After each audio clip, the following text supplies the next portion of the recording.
Halo teman-teman semua, semoga kita selalu diberikan kesehatan ya. Di sini kami akan menjelaskan materi tentang pendekatan pembelajaran pada mata kuliah strategi pembelajaran ekonomi dengan dosen pengampu Ibu Nita Sofia SPD MPDE. Nah, sebelumnya perkenalkan kami dari kelompok 4 yang beranggotakan saya sendiri, Wiwin Angelina Butar-Butar, dan rekan saya Muhammad Ilham Prima Putra dan Muhammad Wahid Alfikri. Nah, pada kesempatan kali ini kami akan menjelaskan materi tentang pendekatan ekspositoris, pendekatan heuristik, pendekatan kecerdasan, pendekatan konseptual. Agar teman-teman lebih memahami materi pendekatan tersebut, silahkan disimak penjelasan yang akan kami jelaskan berikut ini. Baik, saya akan menyampaikan materinya. Yang pertama yaitu pendekatan ekspositoris. Menurut pendekatan ini, bahwa guru mengontrol atau menentukan suatu penyebaran suatu ilmu pengetahuan di dalam kelas peserta didik dipandang sebagai objek yang menerima apa yang diberikan oleh guru. Di dalam pendekatan ini menunjukkan bahwa guru lebih berperan aktif, lebih banyak melakukan aktivitas dibandingkan peserta didik. Di dalam pendekatan ekspositoris ada beberapa prosedur pendekatan, yakni terdiri pertama yaitu persiapan atau preparation, yaitu guru yang menyiapkan bahan selengkapnya secara sistematik dan rapi.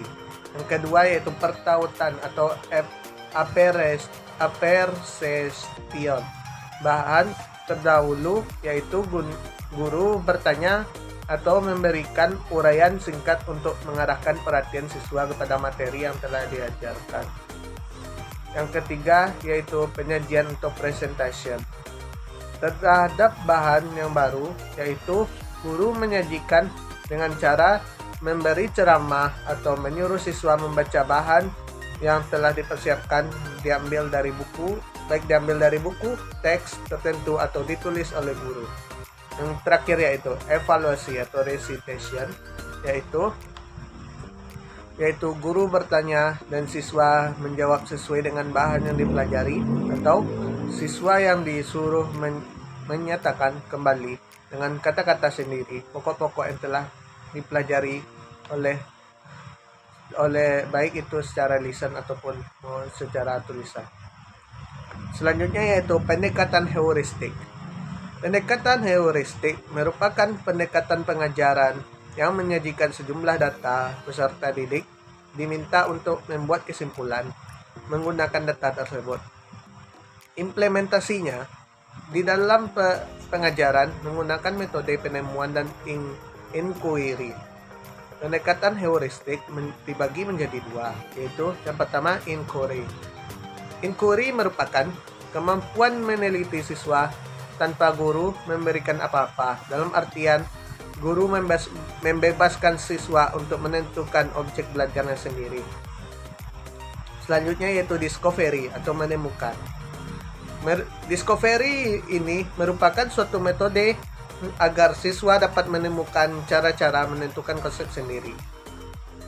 Sumber munculnya pendekatan ini adalah teori belajar Piaget, yaitu harus berperan aktif di kelas. Baik, sekian, terima kasih.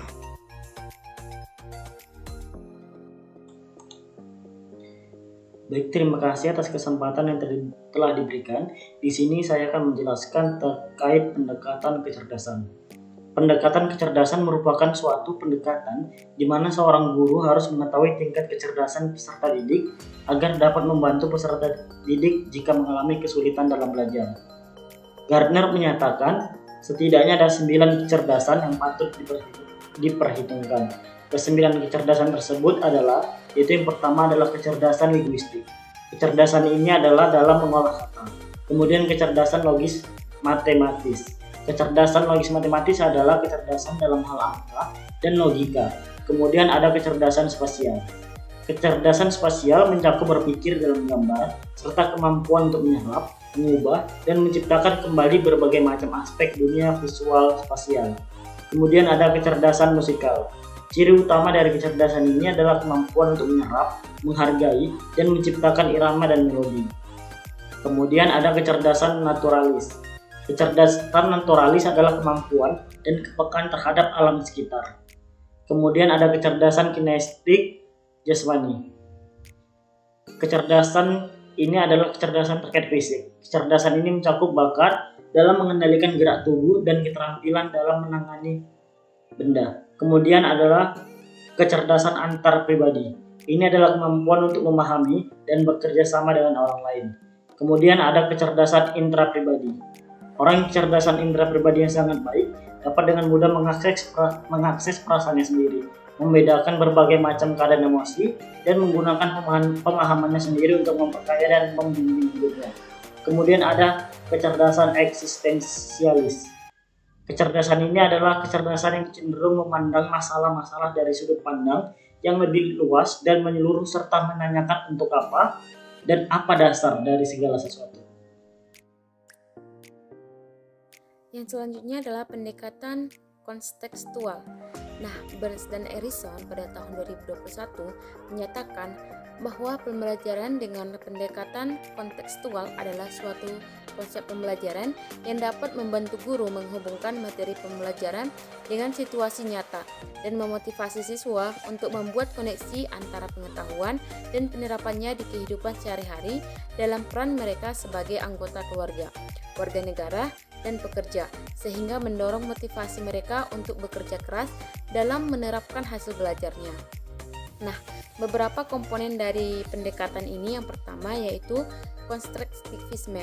Nah, konstruktivisme merupakan landasan berpikir ataupun filosofi pendekatan konseptual, yaitu pengetahuan dibangun sedikit demi sedikit yang hasilnya diperluas melalui konteks yang terbatas ataupun sempit dan tidak dengan cara tiba-tiba. Yang kedua yaitu bertanya. Bertanya merupakan strategi utama pembelajaran yang berbasis kontekstual karena suatu pengetahuan yang dimiliki oleh seseorang selalu bermula dari bertanya. Yang ketiga ada menemukan. Nah, menemukan merupakan bagian inti dari kegiatan pembelajaran menggunakan pendekatan kontekstual ini. Nah, pengetahuan dari keterampilan yang diperoleh peserta didik diharapkan bukan hanya hasil mengingat seperangkat fakta-fakta, akan tetapi juga hasil dari menemukannya sendiri. Yang keempat itu ada masyarakat belajar.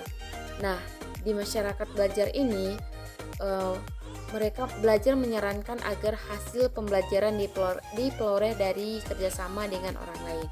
Hasil belajar diperoleh dari kerjasama antar kelompok dan antara yang sudah tahu ke yang belum tahu.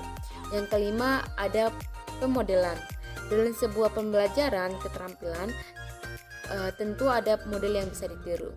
Nah, model seperti itu akan memberi peluang yang sangat besar bagi guru untuk memberi contoh cara mengerjakan sesuatu.